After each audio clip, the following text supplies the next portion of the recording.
అండి తమిళ చూశారు కదా.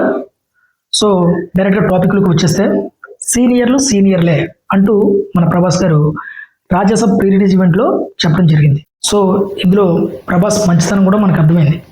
అందరూ కూడా ప్రభాస్ని అప్రిషియేట్ చేస్తూ ఆయన సినిమాకు వెల్కమ్ చెప్పారు. అదేవిధంగా మన శంకర్ వరప్రసాద్ సినిమాలో మన డార్లింగ్ ప్రభాస్ గారి సినిమా కూడా బాగా ఆడాలి అంటూ చిరంజీవి గారు చెప్పారు. ఆ ఒక్క సినిమానే కాదు, అదేవిధంగా సంక్రాంతికి రిలీజ్ అవుతున్నటువంటి మిగిలిన సినిమాలు కూడా, అంటే నా తమ్ముళ్ళు అంటే రవితేజ సినిమా, అలాగే మా ఇంట్లో మనిషి సర్వానంద్ సినిమా, నా శిష్యుడు అయినటువంటి నవీన్ పులిసిటి ఆయన సినిమా, ప్రతి సినిమా సూపర్ హిట్ అవ్వాలి అని ఆయన మనస్ఫూర్తిగా కోరుకుని ఆల్ ది బెస్ట్ కూడా చెప్పారు. సో ఇక్కడ వరకు బాగానే ఉంది. మళ్ళీ చెప్తున్నాను, సీనియర్లే. ఇప్పుడు చిరంజీవి గారు రీసెంట్గా మన శంకర్ వరప్రసాద్ సినిమాకి సంబంధించి మూవీ సక్సెస్ మీట్ జరిగింది. ఆ సక్సెస్ మీట్లో చిరంజీవి గారు మాట్లాడుతూ కోరుకున్నాను అన్ని సినిమాలు బాగా ఆడాలి. అక్కడ చిరంజీవి గారు ఏమన్నారో నేను మళ్ళీ ఒకసారి క్లియర్గా చెప్తున్నాను. కొంచెం అటు ఇటు ఉన్నా సరే అన్ని సినిమాలు ఆదరించారు, చాలా క్లియర్గా చెప్పారు. ఏదో ఒకటి సినిమా అర సినిమా కొంచెం అటు ఇటుగా ఉన్నా సరే దాదాపుగా అన్ని సినిమాలు ఈ సంక్రాంతిలో ప్రజలు ఆదరించారు. సరిగ్గా వినారా? ఆయన ఎక్కడా కానీ సినిమా పేరు చెప్పలేదు, హీరో పేరు చెప్పలేదు, డైరెక్టర్ ప్రొడ్యూసర్ ఎవరి పేరు చెప్పలేదు, అన్నిటినీ ఆదరించారు అని చెప్పారు. ఆయన ఎక్కడ ప్రభాస్ పేరు పెట్టలేదు, సినిమా రాజాసాబ్ పేరు కూడా చెప్పలేదు కదా. కానీ దీన్ని కొంతమంది పనిగట్టుకుని కావాలని చిరంజీవి గారి మీద అక్కసుతో కొంతమంది వెధవులు, వాళ్ళెవరు ఇప్పటికి మీకు అర్థమై ఉండొచ్చు. యాంటీ ఫ్యాన్స్లో రెండు రకాలు ఉంటారు. చిరంజీవి గారి మీద ఎప్పుడు ఆయన మీద పడి ఏడ్చే వెధవలు రెండు రకాలు. ఒకటి వాళ్ళ హీరోకి పోటీగా ఉన్న హీరో ఈయన కాబట్టి, సో వాళ్ళకి ఖచ్చితంగా ఎప్పుడు ఇప్పటి నుంచి కాదు, ఆయన ఇండస్ట్రీకి వచ్చిన దగ్గర నుంచి చూస్తున్నాం. సో వాళ్ళు ఎప్పుడు ఏడుస్తూనే ఉంటారు. చిరంజీవి గారి సినిమా వచ్చా ఏడుస్తారు, వాళ్ళ హీరో సినిమా ఆడకపోయినా చిరంజీవి గారి మీద ఏడుస్తారు, చిరంజీవి గారి సినిమా హిట్ అయినా ఆయన మీద ఏడుస్తారు. సో వేరు. ఇప్పుడు రీసెంట్గా పొలిటికల్ సంబంధించిన వారు కూడా ఇందులో యాడ్ అయ్యారు. వాళ్ళ ఉద్దేశం ఏంటంటే ఇక్కడ చిరంజీవిని టార్గెట్ చేసి ట్రోల్ చేస్తే ఇక్కడ చిరంజీవి ఫ్యాన్స్ వాళ్ళ ప్రభాస్ ఫ్యాన్స్ విడిపోయే అవకాశం ఉంటుంది. తద్వారా ఎవరికి నష్టం? పొలిటికల్గా చిరంజీవి గారి తమ్ముడైనటువంటి పవన్ కళ్యాణ్ గారికి నష్టం. ఆ విధంగా ఈ రాజకీయ పార్టీలు పబ్బం గడుపుకోవడానికి ఎవరి పార్టీ మీకు అర్థమైపోయి ఉండొచ్చు. వాళ్ళ గెలవని ఉద్దేశంతో ముసుగులో ప్రభాస్ ఫ్యాన్స్ అనే ముసుగులో కొంతమంది వెధవలు, అందరినీ కాదు, ప్రభాస్ ఫ్యాన్స్లో చాలామంది మంచివాళ్ళు ఉన్నారు. కొంతమంది పేటీఎం గాళ్ళు ఎవరైతే ఉన్నారో వాళ్ళకి మాత్రమే చెప్తున్నారు, వాళ్ళకి మాత్రమే ఈ వీడియో ఫుల్గా మంటెక్కుతుంది. సో వాళ్ళు మాత్రమే చిరంజీవి గారిని ఎలాగైనా సరే టార్గెట్ చేసి ఈయన్ని ట్రోల్ చేయించాలి. తద్వారా మెగా ఫ్యాన్స్కి అలాగే ప్రభాస్ ఫ్యాన్స్కి మంచి గొడవ జరిగి రేపొద్దుట పవన్ కళ్యాణ్ గారు జనసేన పార్టీకి ఓట్లు వేయకుండా ఉంటే ఆయన ఓడిపోతారు. అప్పుడు మనం మళ్ళీ ట్రాక్లోకి రావచ్చు అన్న ఉద్దేశంతో కొంతమంది ఈ పేటీఎం గాళ్ళు ఎవరైతే ఉన్నారో వాళ్ళు పని కట్టుకుని చేస్తున్నటువంటి పని ఇది. దీన్ని వెనక ముందు కూడా చూడకుండా కొంతమంది ఉంటారు. ప్రతి హీరోకి పిచ్చ ఫ్యాన్స్ ఉంటారు, ప్రతి హీరోకి ఉంటారు. పవన్ కళ్యాణ్ గారికి కానివ్వండి, చిరంజీవి గారికి కానివ్వండి, ప్రభాస్ గారికి కానివ్వండి, ఎన్టీఆర్ గారికి కానివ్వండి, మహేష్ బాబు గారికి, రామ్ చరణ్, అల్లు అర్జున్, ఎవరికైనా సరే కొంతమంది పిచ్చ ఫ్యాన్స్ ఉంటారు. వాళ్ళు ఎలా ఉంటారంటే చాలా మాస్గా ఉంటారు. అంటే ఒకటి ఏదైనా అంటే వెనక ముందు చూడకుండా చాలా పిచ్చిగా పోతారు అనమాట, గుడ్డిగా నమ్మిపోతారు. అలాంటి ఫ్యాన్స్ కొంతమంది గురించి నేను మాట్లాడుతున్నాను. వాళ్ళ మూర్ఖులనాలు లేకపోతే మరి ఏంటో నాకు తెలియదు, కానీ అందరూ కాదు, కొంతమంది స్పెషల్గా మెన్షన్ చేసి చెప్తున్నాను. ఎందుకంటే నాకు ప్రభాస్ మీద కానీ లేదంటే రాజాసాబ్ సినిమా మీద కానీ నాకు ఎటువంటి నెగిటివిటీ లేదు. ఎందుకంటే రాజాసాబ్ సినిమా మీద అందరూ పని కట్టుకుని నెగిటివిటీ చేస్తే నేను డే 1 చూసిన రోజు నాకు నచ్చింది. సరే మనకు నచ్చింది కదా చెప్దామని ఉద్దేశంతో నేను రాజాసాబ్ గురించి 2 వీడియోలు చేశాను. కావాలంటే చూడండి. రాజాసాబ్ రివ్యూ అని పెట్టి, అంటే ఏం చెప్తాం, రివ్యూ అని పెడితేనే కదా చూస్తారు, జనాలకు తెలుస్తుంది. సరే ఆ సినిమాలో ఏముందని ఉద్దేశంతో సింపుల్గా కథ ఏంటంటే ఒక 2 పాయింట్లో ఒక 2-3 లైన్లో చెప్పి ఆ సినిమా ఎలా ఉంది ఏంటని చాలా నీట్గా చెప్పాను. కానీ ఆ వీడియోని ఒక్కరు కూడా సరిగ్గా చూడలేదు, జనాలకు తీసుకెళ్ళలేదు. ఎంతసేపు ఫ్యాన్స్ అంటే ఒక ప్రభాస్ ఫ్యాన్సే కాదు, మిగిలిన హీరోలు కూడా సరిగ్గా చూడండి. ఎప్పుడు కూడా ఎవరైతే రివ్యూలు డబ్బులు తీసుకుని పెయిడ్ రివ్యూలు చేస్తారో, సినిమాల మీద విషాలు గక్కుతారో, వాళ్ళ వీడియోలు వాళ్ళకి కౌంటర్ లేయడానికి, వాళ్ళకి సమాధానాలు చెప్పడానికి వాళ్ళ వీడియోలు షేర్ చేస్తూ వాళ్ళని తిడుతూ ఆన్లైన్లో ఇదే చేస్తూ ఉంటారు తప్ప, అదే కొంచెం మంచిగా చేసిన వీడియోలు ఒక 4గురికి షేర్ చేద్దాం, ఒక 10 మంది చూస్తే కనీసం 5గురైనా సినిమాకి వెళ్తారు కదా అన్న ఉద్దేశం ఎవరికి ఉండదు.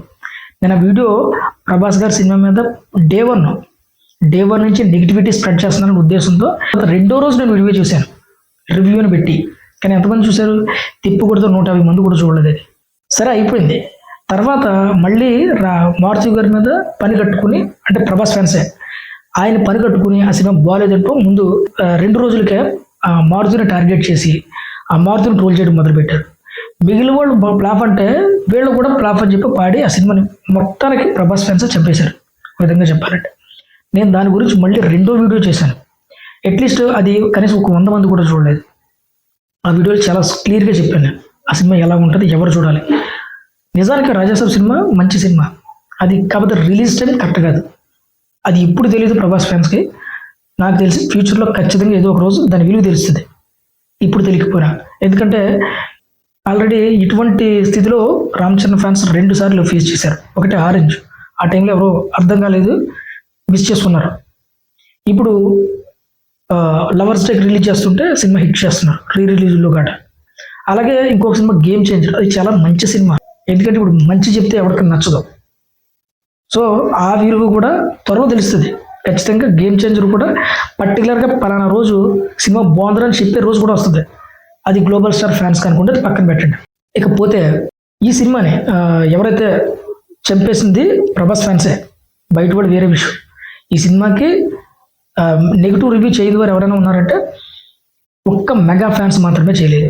మిగిలిన ప్రతి అభిమాని, ప్రతి హీరో అభిమానులు, మిగిలిన వాళ్ళు ఎవరైతే ఉన్నారో కానీ వాళ్ళందరూ కూడా టార్గెట్ చేసి సినిమాని నెగిటివ్ స్ప్రెడ్ చేశారు, ట్రోల్ చేశారు. వాళ్ళు ట్రోల్ చేస్తే పక్కన పెట్టండి, వాళ్ళకి తర్వాత చెప్పచ్చు సమాధానం. సో మంచి వీడియోలు ఏవైతే ఉన్నాయో వాటిని షేర్ చేస్తే ఒక 100 మందికి వెళ్ళింది అనుకోండి, అందులో ఒక 50 మంది అయినా చూస్తారు కదా. అలా కూడా చేయలేదు.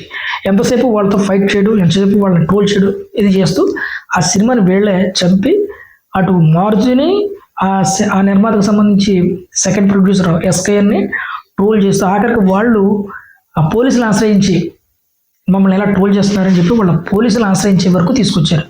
ఎవరు చేశారు ఇదంతా? ప్రభాస్ ఫ్యాన్సే కదా, మీరే కదా చేశారు. మరి మీరే చేసి ఇప్పుడు పక్కోడు అనన్న దాని మీద ఆ చిరంజీవి గారి మీద ఈ బురదరుదుడు ఎంతవరకు కరెక్ట్ మీరే చెప్పండి. నేను మళ్ళీ చెప్తున్నాను, అందరినీ కాదు, ప్రభాస్ని పిచ్చిగా అభిమానించే కొంతమంది ఎవరుంటారో వాళ్ళు, అలాగే పేటీఎం ముసుగులో ఉన్న వెధవల గురించి మాత్రమే చెప్తున్నాను. సో ఇక్కడ వీళ్ళు చేసేది ఏంటంటే ఎక్కువగా ఊహించుకుంటున్నారు అంటే వీళ్ళు అంటే నేను ఈ వీడియోలో ఇంకా చెప్పొచ్చు, కాకపోతే కొన్ని మంచి విషయాలే చెప్పాలనుకుంటున్నాను. ఎందుకంటే ప్రభాస్ అంటే నాకు ఇష్టమే కాబట్టి. సో నా అంత ఉద్దేశంతో, ఆ ఉద్దేశంతోనే నేను ఎక్కడ కూడా అంటే విమర్శకు వెళ్లకుండా సింపుల్గా మీకు అర్థమయ్యే విధంగా చెప్పాలనుకుంటున్నాను. సో ఈ వీడియో పూర్తిగా చూస్తే మీకు అర్థమవుతుంది. సినిమా ఇండస్ట్రీలో పాన్ ఇండియా ఆ క్రేజ్ రావడం అంటే మామూలు విషయం కాదు. ప్రభాస్ ఎంతో కష్టపడితేనే ఈ స్థాయికి వచ్చాడు. కానీ ప్రభాస్ని మాత్రమే ఎందుకు ద్వేషిస్తారు? ఓ విధంగా ఈరోజు ప్రభాస్ ఈ రేంజ్లో ఉన్నాడంటే అందరు ఫ్యాన్స్ అభిమానించడం వల్ల ఈరోజు ప్రభాస్ ఈ రేంజ్కి వచ్చాడు. పోటీ ఇప్పుడు చిరంజీవి అభిమానులకి, బాలకృష్ణ అభిమానులకి మధ్య ఉండేది, లేకపోతే రామ్ చరణ్, ఎన్టీఆర్ ఇలా ఉంటుంది తప్ప ఎప్పుడు కూడా ప్రభాస్ని కానీ వీళ్ళని ఎప్పుడు టార్గెట్ చేయలేదు. ఎందుకంటే వాళ్ళ అభిమానులు కానీ వీళ్ళ అభిమానులు కానీ అందరినీ వెనకాల కొత్తగా వచ్చే హీరోని అందరూ అభిమానిస్తారు. సో అలా వచ్చిన వాళ్ళే వీళ్ళందరూ అలా వచ్చిన పెద్ద స్టార్స్ అయ్యారు. కానీ వీళ్ళు చేసే కొన్ని అతి పని లేట్ చెప్తున్నారు. అంటే కొంతమంది వాళ్ళ కమెంట్స్ చూస్తే నాకు నిజంగా చాలా బాధ అనిపించింది. టాలీవుడ్లో ప్రభాస్ని అంట అసహించుకుంటున్నారంట.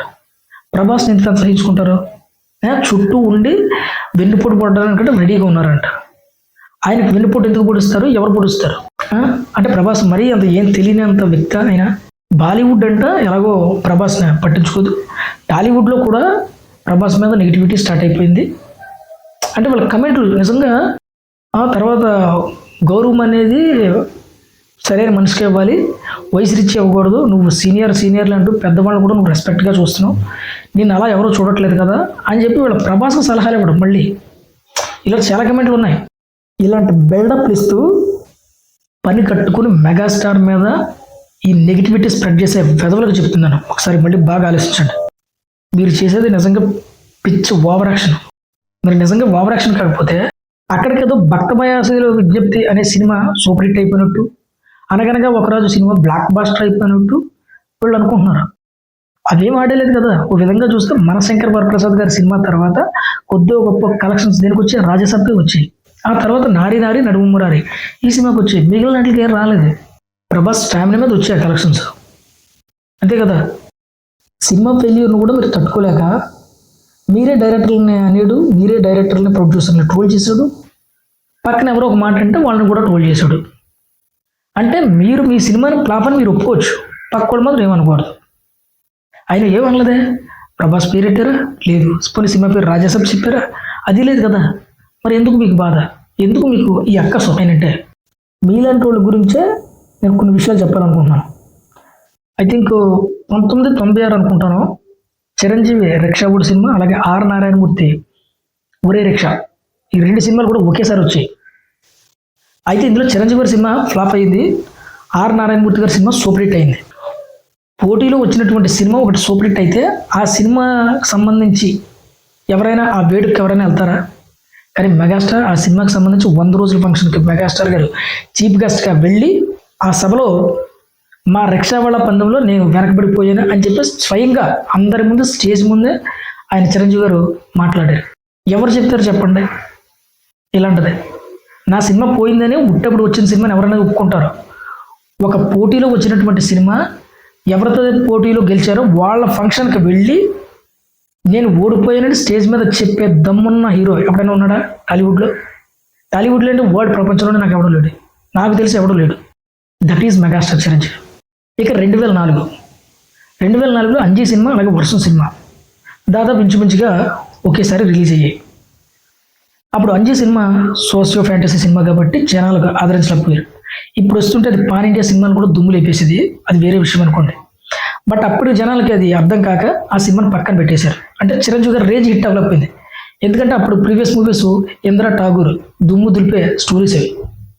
ఈ సినిమా సోషియో ఫ్యాంటసీ కాబట్టి ఎవరికి అర్థం కాలేదు, బట్ మంచి అవార్డ్స్ తెచ్చిపెట్టి చిరంజీవి గారి నటన కూడా అందరూ మెచ్చుకున్నారు అనుకోండి, అది వేరే విషయం. అయితే పోటీలో వర్షం సినిమా సూపర్ హిట్ అయింది.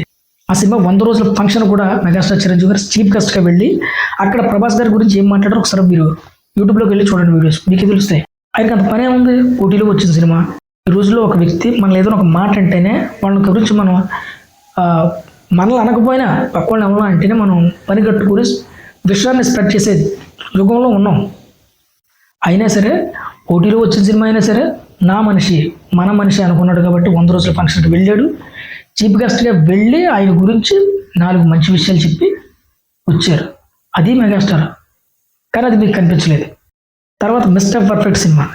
ఈ సినిమాకి ప్రభాస్ గారికి చిరంజీవి గారు ఫోన్ చేసి యాటిట్యూడ్ బాగా చేసావయ్యా, చాలా బాగుంది సినిమా, మా ఫ్యామిలీ అందరూ చూసాం, చాలా బాగుంది. చిరంజీవి గారు ఫోన్ చేశారు, చేసి యాటిట్యూడ్ చాలా బాగా చేసావయ్యా, పబ్లిసిటీ బాగా చెయ్యి, ఇంకా బాగా రీచ్ అవుతుంది జనాలకి అని చిరంజీవి గారు ప్రభాస్ గారికి ఫోన్ చేసి చెప్పి అంత పనే ఉంది ఆయనకి. మా ఫ్యామిలీ అందరూ చూసాం, చాలా బాగా నచ్చింది, పబ్లిసిటీ బాగా చెయ్యి అని ఆయన నాకు చెప్తున్నాయి. అసలు మీరే చెప్పండి, దానికి ఆయన ఏమనుకున్నారో తెలుసా? ప్రభాస్ గారు ఏంటి ఏదో ఫ్యామిలీ మెంబర్ లాగా బాగా ప్రమోట్ చేయని చెప్తున్నారు అని ప్రభాస్ గారు షాక్ అయ్యారట. ఫ్యామిలీ మెంబర్ లా చెప్తున్నారు నాకు పబ్లిసిటీ. అలాగే చరణ్ గారు కూడా ఫోన్ చేసి సినిమా నేను ఇంకా చూడలేదు కానీ నీ డ్రెస్సింగ్ స్టైల్ చాలా బాగుంది అని కూడా రామ్ చరణ్ గారు పొగిడారట. చరణ్ ఫోన్ చేసి ఇంకా సినిమా చూస్తే డ్రెస్సింగ్ అదిరిపోయింది అని ప్రభాస్ గారు ఫోన్ చేసి. ఇదేదో నేను చెప్పేది కదా, ప్రభాస్ గారు చెప్పారు. కావాలంటే మిస్టర్ పర్ఫెక్ట్ వీడియోస్ ఒకసారి చూడండి యూట్యూబ్కి వెళ్ళి.